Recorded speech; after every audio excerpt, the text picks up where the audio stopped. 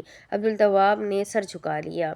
اس کے لب سل گئے اور اس کی ہر دلیل کمزور پڑ گئی۔ ضمیر نے اسے ایک سوال یا نشان دکھایا اور وہ ہر بار کی طرح اس مرتبہ بھی الجھ گیا۔ دوسری طرف عدالت کے کمرے میں جج صاحب کے سامنے وکیل بحث کر رہے تھے۔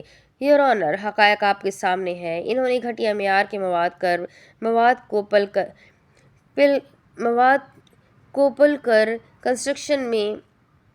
کو پل کی کنسٹرکشن میں استعمال کیا ہے۔ یہ لوگ جواب دہ ہے کیونکہ ان کی کوتاہی اور غفلت کی وجہ سے 200 سے زائد لوگوں کی زندگیاں متاثر ہوئی ہیں اور ڈیفنس اپنے دفاع میں ابھی تک کچھ ثابت نہیں کر سکی۔ وہ بیٹھنے کے لیے پلٹے۔ جج صاحب نے حاجرہ کی جانب دیکھا۔ وہ اٹھی۔ ڈیفنس: یور آنر، میرے موکل توجی احمد گزشتہ 10 سال سے یہ کنسٹرکشن کمپنی چلا رہے ہیں۔ اس 10 سال کے عرصے میں انہوں نے اور بہت سے پروجیکٹس مکمل کیے ہیں اور اس سے پہلے کبھی کوئی شکایت کا موقع نہیں ملا۔ اس پل کو بنے ہوئے 5 سال ہو گئے ہیں۔ مخالف وکیل مزاحمت کرنے کے لیے اٹھے۔ I object your honour. Overruled opening اور کلوزنگ آرگیومنٹ میں آبجیکٹ نہیں کیا جاتا سوائے کہ مزاحمت کی وجہ مضبوط ہو، اور وہ خاموشی سے بیٹھ گئے۔ یور آنر، بظاہر دیکھنے میں یہ کیس بے حد سمپل سا ہے، لیکن ذوالفقار کمپنی کے کنسٹرکشن کے پروجیکٹ میں غفلت کے الزامات میرے لیے حیران کن تھے۔ اس کے موکل کی کمپنی کے اسٹاف نے خود کو ہر جانے اور مقدمے سے بچانے کے لیے استعفیٰ دے دیا تھا۔ وہ ٹھہری اور پھر کہنے لگی۔ اس روز برج ٹوٹنے سے 1 منٹ قبل دو باراتیں ایک ساتھ برج پر سے گزری تھی۔ دونوں کے ساتھ رقص کرتے باراتی اور بینڈ والے تھے۔ مسلسل پل پر سے گاڑیاں گزر رہی تھیں۔ سائنس کی ایک شاخ فزکس ہے جس کے مطابق ہر چیز کی فریکوینسی ہوتی ہے، اور جب کسی چیز کی فریکوینسی دوسری چیز کے مطابق ہو جائے تو دوسری چیز کولیپس کر سکتی ہے۔ اس کی ایک مثال انسانی آواز ہے جس کی فریکوینسی سے ہم شیشہ توڑ سکتے ہیں۔ یور آنر، مجھے اپنے گواہ کو وٹنس باکس میں بلانے کی اجازت دی جائے تاکہ ہم اس فینومینا کو تفصیل سے سمجھ سکیں۔ متوفیوں کے خاندان والے کٹہرے میں کھڑے گواہ کو تنفر سے دیکھ رہے تھے۔ تاریخی حوالے سے بات کی جائے تو اپریل سن 1831 کا واقعہ ہے۔ فوجیوں کی ایک بریگیڈ نے انگلینڈ کے بروٹن سسپینشن برج پر مارچ کرتے ہوئے جب قدم رکھے تو اگلے ہی لمحے وہ برج ٹوٹ گیا۔ تحقیق کے بعد یہ بات علم میں آئی کہ فوجیوں کی فریکوینسی پل کی فریکوینسی سے میچ کر گئی تھی، جس کے نتیجے میں وہ خوفناک حادثہ پیش آیا تھا۔ فوجیوں کی مارچنگ میں اور باراتیوں کے رقص میں بہت فرق ہے، مگر یہاں وہ 2 باراتی خاندان تھے، آگے اور پیچھے، ساتھ ہی بینڈ والوں کی پریڈ، اور یہ حادثہ عین اس وقت پیش آیا۔ عینی شاہد کے مطابق برج ٹوٹنے سے قبل انہیں زلزلے کے جھٹکے بھی محسوس ہوئے۔ بعض نے اسے کچھ دیر کا زلزلہ کہا، مگر اگر یہ زلزلہ ہوتا تو پورے شہر میں آتا۔ سائنس کے مطابق یہ فریکوینسی کے میچ ہونے کے سبب ہوتا ہے۔ جب نیچرل فریکوینسی اپلائیڈ فریکوینسی کے برابر ہو جاتی ہے تو ایمپلیٹیوڈ بڑھ جاتا ہے، اور ہم اس صورتحال کو ریسوننس کہتے ہیں، اور اگر میکینیکل ریسوننس مضبوط ہو تو وہ برج ٹوٹنے تک وائبریٹ کر سکتا ہے۔ یہ عورت سائنس کا سہارا لے کر ہمارے بچوں کی موت کا سودا کر رہی ہے۔ حاجرہ نے اس سب سے بے نیاز گواہ کی وضاحت پر کاغذ ریڈر کی جانب بڑھا رہی تھی۔ چند لمحوں بعد جراح کی باری تھی۔ آپ نے کوئی آرٹیکل لکھا ہے؟ جی ہاں، وہ اپنے آرٹیکل کے نام بتانے لگے۔ کیا یہ آپ کی اپنی رائے ہے؟ یہ میری ہی نہیں بلکہ ایسے کیسز سے جڑی اور اس فینومینا پر بینڈ اور دوسرے ایکسپرٹس کی بھی رائے ہے۔ کیا آپ نے حادثے کی جگہ وزٹ کی ہے؟ نہیں، جراح ہو گئی۔ حاجرہ نے ایک نظر مسکرا کر مخالف وکیل کو بیٹھتے ہوئے دیکھا۔ جو خوشی ڈیفنس میں ہے وہ اور کہیں نہیں۔ الزام لگانا بہت آسان ہے اور اس الزام کو ہٹانا اتنا ہی مشکل۔ سماعت کے بعد غیظ و غضب سے بھرا ہوا ہجوم اس پر ٹوٹ پڑا اور بچتے بچاتے اپنی گاڑی کی جانب جانے لگی۔ واٹ دا ہیک، جاہل لوگ۔ وہ ایک طویل دن گزارنے کے بعد شام کو جب گھر لوٹی تو اپنے ساتھ بہت سے نئے سوالات لے کر لوٹی تھی۔ گھر آئی تو اسے اپنا لاؤنج خالی ملا۔ وہ خاتمہ سے شاز کا پوچھ کر اس کے کمرے میں چلی آئی۔ وہ فون پر بات کرتے ہوئے کمرے میں ٹہل رہا تھا۔ فکر کی بات ہی نہیں ہے۔ پولیس اگر کسی کو غیر قانونی طور پر گرفتار کرتی ہے تو اس شخص کے گھر والے عدالت سے بیل نکلوا کر پولیس اسٹیشن پر ریڈ کروا سکتے ہیں۔ ہاجرہ اس کے قریب چلی آئی۔ ہاں ٹھیک ہے، کل تک بچہ مل جائے گا انشاءاللہ۔ فون رکھتے ہوئے پلٹا۔ ہاجرہ اسے دیکھ کر مسکرائی اور کہنے لگی، کافی وکالت جانتے ہو۔ وہ کندھے اچکاتے ہوئے پلنگ پر بیٹھا۔ اس کے پیچھے بھی ایک کہانی ہے، وہ دلچسپی سے بولی۔ اچھا، اس نے سر ہلایا۔ وہ اسے بتانے لگا، کچھ عرصہ پہلے ایک سیاسی جماعت کے گنڈوں کو کراچی اسلحہ سپلائی کروانا تھا۔ اسمگل ہونے سے پہلے ہی پولیس نے ریڈ کر دی اور ایک پولیس افسر نے میری ٹانگ پر گولی مار دی، لیکن بچت ہو گئی۔ سردار کے بندے مجھے قصور کے قریب ایک گاؤں ہے، وہاں لے گئے۔ نہ کھانے کے لیے کچھ تھا، نہ ہی علاج کے لیے۔ سردار بار بار بندے بھیجنے سے خائف تھے، انہیں ڈر تھا کہ ہم پکڑے نہ جائیں۔ تبھی میں نے سوچا کہ اپنا پیٹ خود ہی پالنا چاہیے۔ وہاں غریب لوگ تھے، عدالت کے نام پر ڈر جاتے تھے۔ ادھر ادھر سے سٹیشن اور تعزیرات پاکستان کی دفعہ سناتا تو ڈر جاتے، بدلے میں 2 وقت کی روٹی مل جاتی اور علاج بھی چلتا رہتا۔ ہاجرہ نے اسے دیکھتے ہوئے ایک گہری سانس لی اور اپنے ہاتھ میں پکڑی ہوئی فائل اس کے سامنے پھینکی۔ اس نے دھیرے سے اسے دیکھا۔ خاموش رہو شاز احمد، یہ تمہاری وکالت کی تعلیم کا ثبوت ہے۔ وہ اس کے ساتھ بیٹھنے لگی۔ تم نے میرے جانے کے بعد اگلے سال لاء کی ڈگری لی اور پریکٹس کی۔ تم نے اپنا LLB مکمل کیا، تم نے بحیثیت وکیل کام کیا اور اب تم سالیسیٹنگ پسند کرتے ہو۔ اوہ شکر، وہ طنزیہ انداز میں کہتے ہوئے سینے سے بازو لپیٹنے لگی۔ میں نے اپنے معیار کے آدمی سے شادی کی ہے۔ اس نے ایک نظر اسے دیکھا اور پھر اس سے نظریں پھیر لیں۔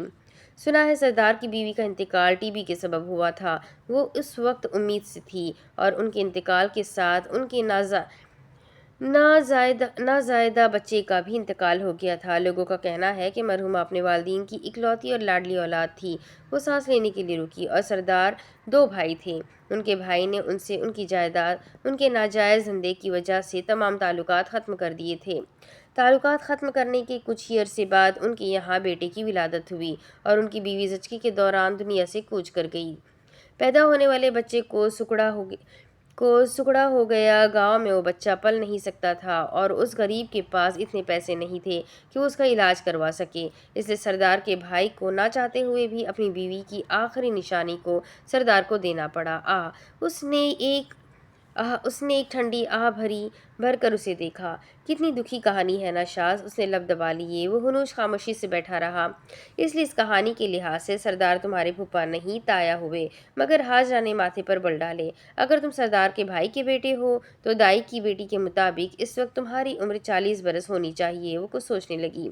اگر میں بھی اندازہ لگاؤں تو چیتے کی عمر ابھی 40 سال ہونی چاہیے، کیونکہ تمہاری عمر کا بندہ اگر تب سے کرائم کرے تو تب اس کی عمر 15 سے 16 سال کے لگ بھگ ہوگی، یعنی تم تب مائنر سٹیزن تھے اور